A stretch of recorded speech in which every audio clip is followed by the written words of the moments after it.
Olá, esse é o canal Parasitomed e hoje nós vamos falar sobre o tratamento de uma das doenças que acomete a saúde da criança e do adolescente. Meu nome é Mônica Martins de Souza, sou discente do quinto período do curso de Medicina na UFAL Campus Arapiraca. Esse vídeo se refere ao tratamento da semioclusão intestinal por ascaris. Inicialmente, vamos relembrar. Você lembra o que é ascaridíase? Se não, vamos dar uma breve pincelada sobre o assunto, para então começar a falar sobre o tratamento da semioclusão. Bom, a ascaridíase é uma doença que é causada pelo verme Ascaris lumbricoides, mais conhecido como lombriga, ou também popularmente chamado de picha, que pode chegar a medir 40 centímetros.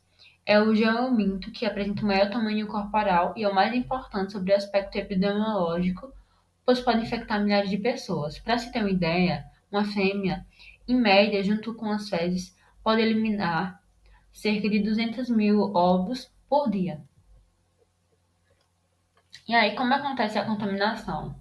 Bom, as pessoas elas adquirem por meio da ingestão de ovos embrionados presentes em mãos sujas, em alimentos crus mal lavados, como hortaliças, legumes e frutas, ou pela ingestão de água não tratada ou não filtrada.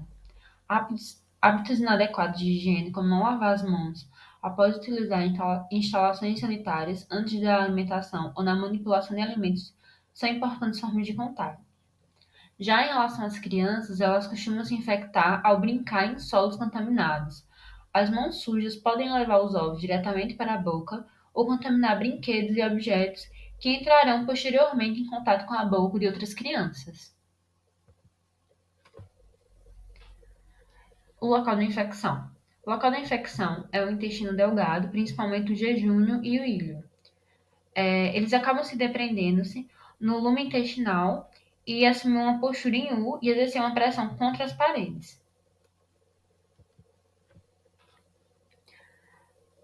Em relação às manifestações, na grande maioria das vezes, os portadores desses geomintes são assintomáticos.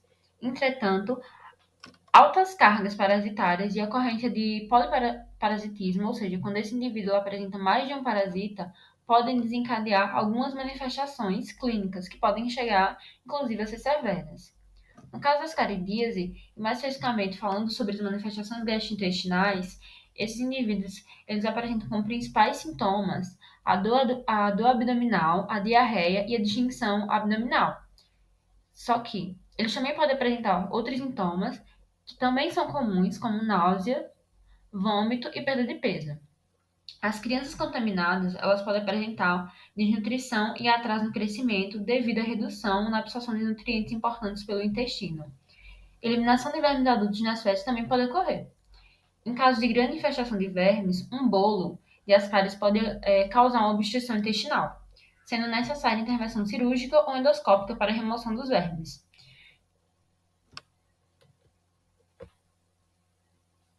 Já em relação ao diagnóstico, o diagnóstico ele vai se dar através da microscopia direta pelo exame parasitológico de fezes, que é um método que vai se basear na concentração ou um método que vai se avaliar a quantidade, uma avaliação quantitativa.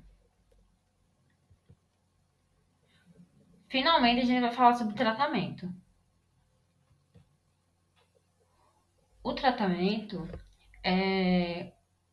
de quando não tem uma obstrução, ele vai se dar através de fármacos, e esses fármacos são subdivididos em de primeira linha e segunda linha. Os de primeira linha vão ser o albendazol e o mebendazol, e os de segunda linha vão ser a ivermectina, o pomato de pirantel e a nitazoxanida.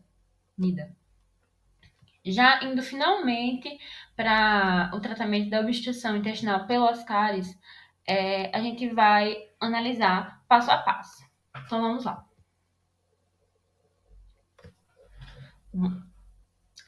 A terapia inicial, que é convencional para obstrução subaguda, ela acaba envolvendo a hidratação venosa e a aspiração nasogástrica, que vai ocorrer por 48 a 72 horas. A administração de óleo mineral na dose de 15 a 30 mililitros a cada 2 horas tem o objetivo de lubrificar o lúmen e facilitar a eliminação dos vermes. O uso do ascaricida, neste momento, ele exige cautela, pois a morte e a degradação maciça dos vermes libera toxinas que podem provocar inflamação da parede intestinal, paralisia, necrose e perfuração. Bom, você seguiu todos os passos que eu te dei, só que não resolveu. E agora? O que você deve fazer? Bom, enema com salina hipertônica pode ser eficaz, pois a concentração salina serve como um irritante para o bolo de vermes, que costuma se romper, deslocando os ascaris para o intestino grosso e reto. Como opção, tem sido utilizada a gastronafina, que é um contraste hiperosmolar, que determina a condução de água para o lume intestinal, causa separação dos ascaris e os torna mais escorregadiços. Além disso, quando ingerido pelos vermes, eles podem causar desidratação e redução do tamanho dos mesmos.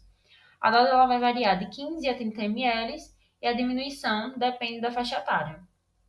Recém-nascidos e lactantes podem utilizar 3 vezes o volume de água e criança 2 vezes.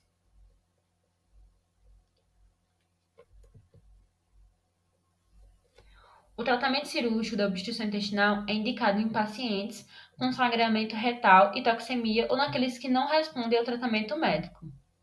A ressecação com anastomose de ponta a ponta do intestino afetado não é necessária, a menos que seja perfuração, no caso, que exista perfuração ou gangrena.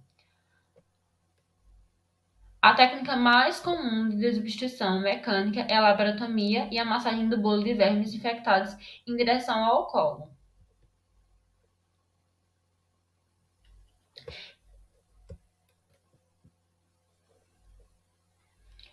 Quando a causa da obstrução é o volvo, o tratamento é diferente. A ordenha do intestino em volvo pode danificar o intestino delgado e, portanto, a enterotomia é o método preferido para o tratamento cirúrgico. Bom, eu usei como referências um guia da Sociedade Brasileira de Pediatria que eu vou deixar aqui abaixo. Muito obrigada.